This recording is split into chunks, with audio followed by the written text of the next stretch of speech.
It's a little too orange today, isn't it? Look like the great pumpkin. Sorry, it's hot here in Arizona, so I'm just not going to put on a hotter shirt. I'm sorry. And it's not even July yet, and it seems hotter in the house today. Anyway, oh, well, you don't care about that. Welcome to Patriot's History of the United States. I'm Larry Schweikart, co-author of Patriot's History.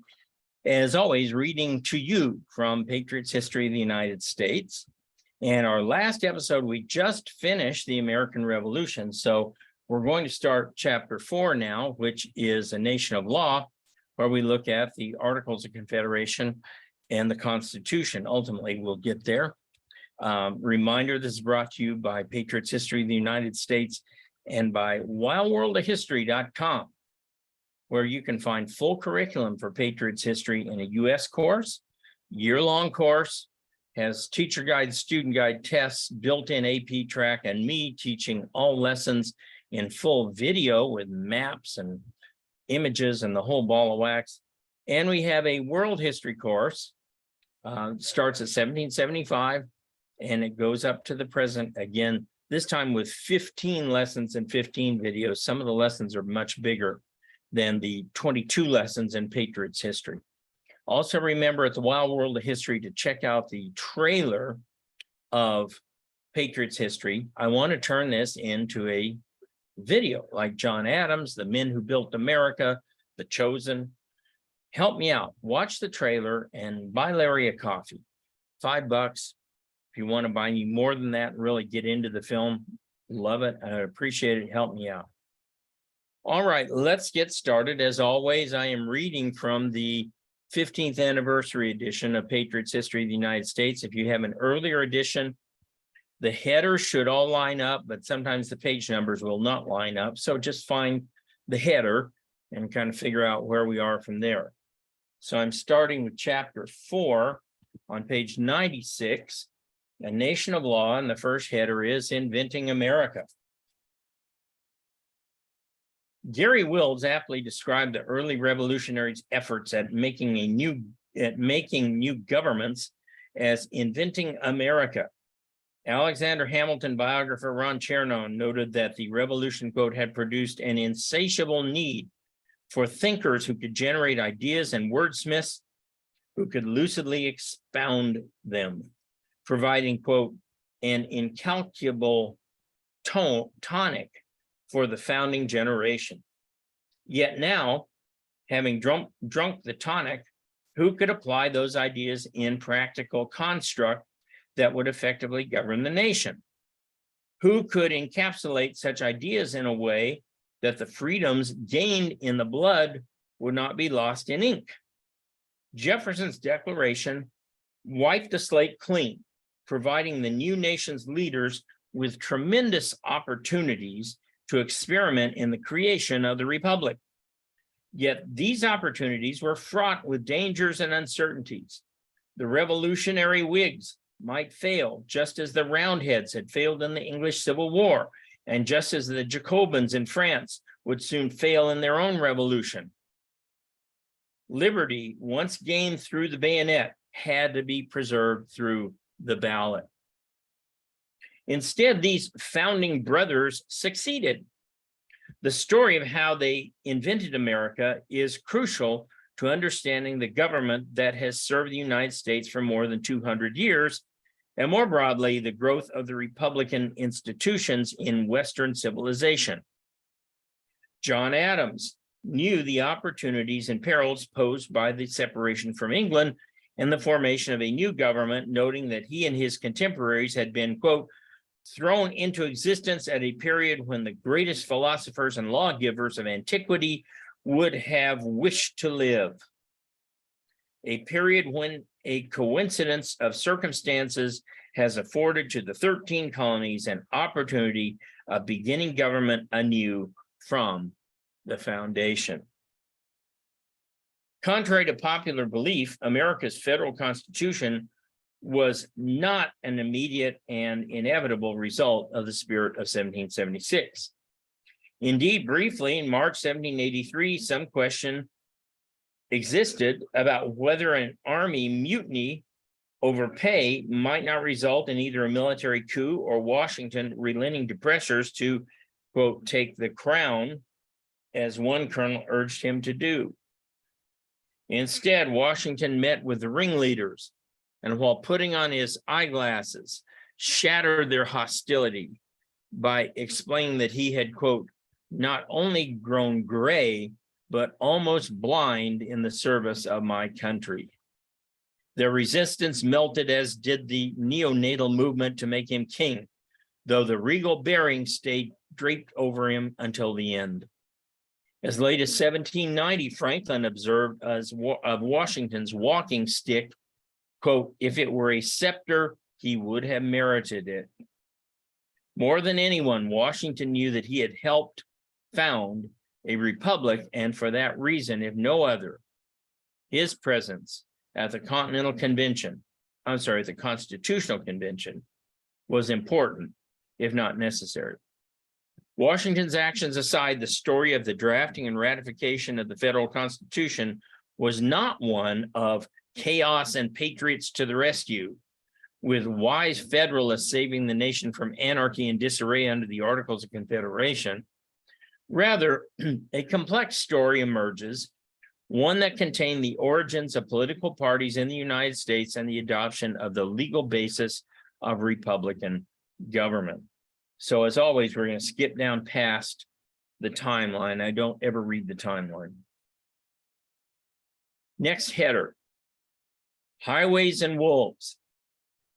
Having declared the American colonies independent of Great Britain, the Patriot Whigs immediately set about the task of creating new governments as sovereign states. The challenge was huge and the possibilities were unprecedented, and one sentiment seemed unanimous: no kings. Americans, Jefferson observed, shed monarchy like an old suit of clothes. Indeed, this was long in the making, but not an easy transition.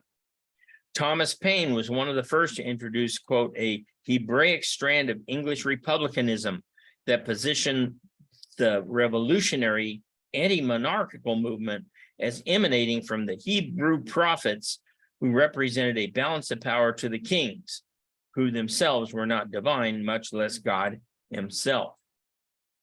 But what kind of government would the Whigs create? No nation in existence at the time had elected leaders. There were no precedents. On the other hand, Americans had considerable experience in governing themselves,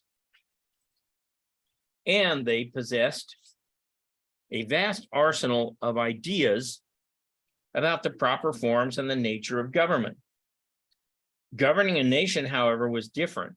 Adams worried that, quote, the lawgivers of antiquity legislated for single cities, but who can legislate for 20 or 50 states, each of which is greater than Greece or Rome at those times? His concerns, while not inconsequential, ignored the reality that the, quote, lawgivers of antiquity did not have a shared understanding of Enlightenment precepts, a rich tapestry interwoven with the beliefs of radical Whigs. Adams also missed a fundamental demographic fact of the infant American states, namely that it was young. By 1790, half the nation's population of 4 million was under 16 years of age, meaning a homogeneous revolutionary generation started with the same Whig Enlightenment principles and to some degree matured in their thinking along similar lines. This is one of the great concerns about mass immigration, even legal mass immigration, is you need to give people time to acclimate, to become American. And if you dump too many people at one time, they stay who they were when they left their other countries. Probably the most important value these young leaders, shared was a commitment to the principle that the Constitution should take the form of succinct written documents. They rejected the ethereal English Constitution with its diffuse precedent-based rulings, unwritten common law bases, and patchwork of historic charters spanning 500 years of English history. About constitutions, Americans insisted on getting it down on paper, a trait that would characterize virtually all of their legal processes, even to a fault. Second, the designers of the post-revolutionary governments were loyalists and provincials. They wanted governments small. Read that again. Second, the designers of the post-revolutionary governments were localists, not loyalists, localists and provincials. They wanted governments small and close to home. Just as they opposed royal rule from a distance of 1,500 miles, so too they distrusted suggestions to form a centralized North American state. Aside from fighting the British, they had few needs from a grand governmental establishment, perhaps commercial treaties and common weights and measures, but even those came under scrutiny. One Briton sarcastically wrote that the Americans were primarily concerned with, quote, the regulation of highways and the destruction of wolves. In 18th century terms, these Whigs espoused egalitarianism and democracy. The struggling gods of monarchy, divine right, absolutism, and the rest of feudal golems were utterly rejected. But one should take care to temper terms like democracy and republicanism in the understanding of the day. American revolutionaries did not envision citizenship for Indians, women, and Blacks, even in their most radical egalitarian fantasies. Yet, despite their narrow definition of polity, these transplanted Englishmen lived in what was undoubtedly the most radically democratic society on the face of the earth. Land was abundant and cheap, and because they tied the right to vote to property ownership, more Americans became voters every year, and with the age demographic noted earlier, a mass of politically active men obtained the franchise at nearly the same time. It is difficult to quantify data in the period before the first federal census, but most historians agree that 50 to 75% of the white male revolutionary population obtained the right to vote, leading Tory Governor Thomas Hutchinson to write disparagingly that in America, the franchise was granted to, quote, anything with the appearance of a man, unquote. All did not share such a low view of yeomen, though, especially Jefferson, who thought if a farmer and a professor were confronted with the same problem, quote, the former will decide it often better than the latter because he had not been led astray by artificial rules, unquote. Surprisingly, to some, Adams initially agreed, quote, the mob, the herd, and the rabble, as the great always delight to call them, unquote, were entitled to political rights as nobles or kings, the, quote, best judges, as editorialist Cato called the public. Implicit in the emerging vision of government was a separation of power doctrine borrowed from Montesquieu, the division of authority between executive, judicial, and legislative branches of government. This did not equate with a belief in the balance of powers, which became more popular after the Revolutionary War, especially among the Federalists. Rather, most American Whigs argued that governmental branches should indeed be separate, but that one, the legislature, should retain most power. This is the old Whig view of governance, that the legislature should have the power. Given the colonists' recent experience with King George and his royal governors, such a view is easy to understand. The legislature's power of the purse entitled it, they held, to a paramount position in the government. Whig political thinkers of the day also adopted what we call civil libertarianism, or the organized articulation of the Whig fear of abusive power and the people's need to sustain a militia and to keep and bear firearms. Quote, due process a term derived from the Whigs' advocacy of jury trial, the right to file petitions of habeas corpus, that is, produce the body, charge someone or let them go.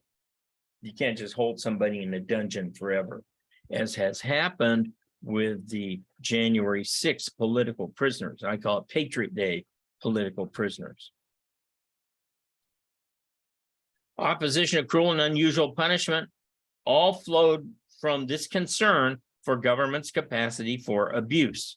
I just had in my news, I think it was yesterday, an article about a guy in Finland who was given a speeding ticket for $126,000 for going 20 miles over the speed limit because he was rich. Sorry, to me, that's cruel and unusual punishment. Everybody gets the same fine. Anyway. Other libertarian beliefs revolved around the freedom of speech, petition, assembly, and religion, and freedom of the press. Except for religious practice, all of these freedoms dealt explicitly with political issues. Free speech meant the right to address publicly the shortcomings of government. The right to assembly related to groups massing to demonstrate against the state, and so on. In other words, the first and foremost component, of free speech was that you had the ability to freely challenge the government, to speak out against the government, not to be censored through government assistance to Facebook or other entities, not to be shadow banned, but to be able to express yourself with opposition to the government. That's the essence of free speech. By the 21st century, legislators would become so concerned about the impact of money in financing political advertisements that they would attempt to regulate it. But the founders' intentions were clear: the right to speak out against government, including financing of pamphlets, broadsides, and other forms of advertising, was the single most important right they addressed, aside from the possession of firearms. Other widely held beliefs included Locke's declaration of a right to attain and keep property, which Americans radicalized even further by insisting on minimal taxation. All of it, of course, had to be written down. And as we will see when we get to the Land Ordinance of 1785, and as I mentioned in the introduction, private property with written titles and deeds is absolutely essential to being an exceptional country. And America is further exceptionalized by the fact that in those written titles and deeds, we are the only nation in the world who gives people the right to own what's under their land as well as what's on their land. No other country do you have your oil rights, mineral rights, things like that. So very important rights. Bottom of page 99. Those who invented America did not forget their recent difficulties communicating with Parliament and George III, a point that led them to require that legislatures directly represent their constituents. This translated into smaller legislative districts, short terms, and close contact with the constituents. By the way, there is a push today, which I support, to expand the House of Representatives so that some districts aren't represented, have so many people represented by just one representative. It ought to be more, ought to be smaller, so that theoretically a congressman or congresswoman could meet with their constituents on trips home, which certainly isn't possible now for some places. It also meant, however, that since the legislatures would have the most power, the Whig constitution makers would bridle them even more through frequent annual elections, recall, and impeachment. Concerns about character, where legislators and their constituents knew each other personally and met frequently, could be addressed firsthand. Thus, The revolutionary Whigs came to the task of creating a government with an array of strong principles grounded in localism, egalitarianism, and libertarianism expressed through written constitutions and constrained by separation of power, legislative dominance, and direct representation. Constraint, constraint, constraint. That was the overriding obsession of the founders. Whigs recognized that while government was necessary to protect life, liberty, and property, the people who comprised the government inevitably tried to accumulate and abuse power unless properly checked by fundamental law. Sam Adams assessed it when he wrote, quote, "Jealousy is the best security of public liberty," unquote. Such priorities also underscored another important point, namely that American political theorists rejected the underlying assumptions of both Hobbes and Locke that government was artificial. Jefferson said so himself in the Declaration, insisting that even when people abolished a tyrannical government, they had to replace it with a just and benign one. At its very origins, therefore, the American idea took a different shape from similar concepts in England and Europe, and therefore at an early point became exceptional in its character. Now understand here, we were exceptional long before this. Accepting these constraints on government, these structures of government, this attitude toward government only made us more exceptional, but the exceptionalism was already built in with those four pillars.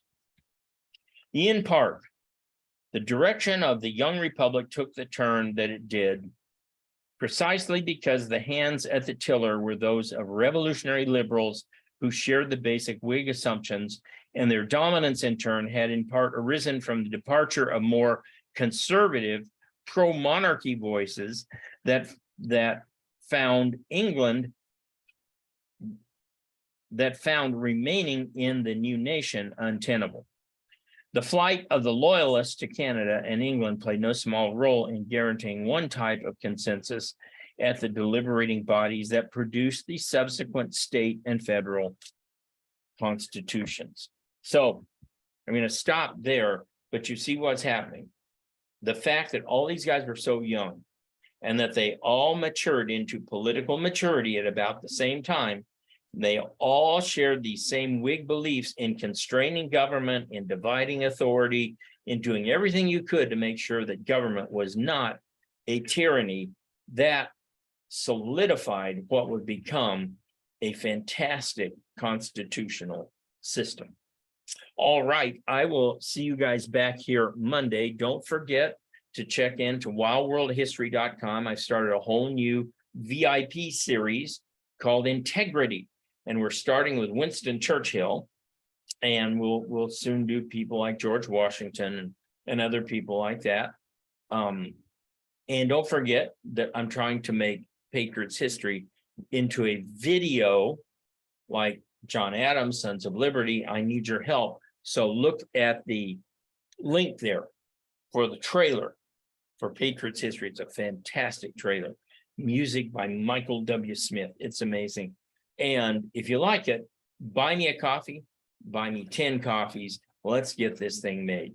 And I will see you guys back here on Monday.